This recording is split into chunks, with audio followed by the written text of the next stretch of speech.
થશે આજે તમે વિચાર કરો કે એવી રીતના ભાજપ કોંગ્રેસ પ્રચાર કરે છે કોક તાલુકા પંચાયતમાં અને જિલ્લા પંચાયતમાં એનો હું તમને કહીશ તો પણ ઘણું બધી આપણે વિચારવા જેવી વાત થશે પણ કઈ રીતે ફફડાટ ઉપડી ગયો છે ભાજપમાં અને કોંગ્રેસમાં દરેક ગુજરાતના તાલુકા જિલ્લા પંચાયતની અંદર અમારા જાંબાજ કાર્યકર્તાઓ જે રીતે લડત આપી રહ્યા છે અને આગળ પણ આપશે, નગરપાલિકામાં પણ આપશે, આજ ઉનામાં પણ અમે લડત આપવાની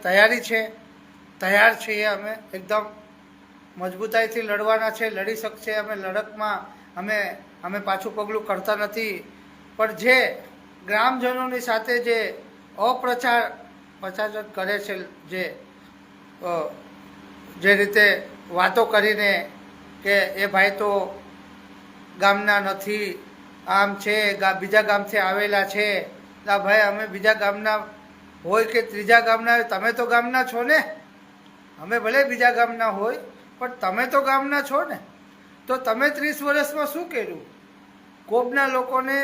અને કોબ તાલુકા પંચાયતને કોબ જિલ્લા પંચાયતને તમે શું દીધું? કોબ જિલ્લા પંચાયતને કોબ તાલુકા પંચાયતના લોકોને તમે શું દીધું ગામડાઓની અંદર? એ તો એક તમે કામ બતાવો કે તમે ગામડાઓની અંદર રહ્યો છો, તમે તમારા ઘર મકાન બધું ગામમાં છે, તમે બધા અહીંના વતની છો, તમે અમે અહીંના નથી, અમે તો બહારથી આવ્યા બરાબર, પણ તમે તો અહીંના છો ને, તમે તો અહીંયા જ છો, તો અહીંયા તમે શું દીધું મતદારોને? જો તમને ત્રીજો પક્ષ આવ્યો અને અમે લડીએ છીએ, અત્યાર સુધી તમે બંને હળી મળીને ખાધું છે, એટલે હવે પંચાયતમાં ખોટ આવશે, હવે ખાવા નહીં મળે, હવે લૂંટવા નહીં મળે, લોકોના જનતાના પૈસાનો દુરુપયોગ કરવા નહીં મળે, એટલા માટે થઈને તમને ફફડાટ થાય છે એટલે અપપ્રચાર કરો છો. આ ભાઈ તો આમથી આવ્યા અને આ ભાઈ તો આ ક્યાં રહેવાના છે ને આ અને તે ને વગેરે વગેરે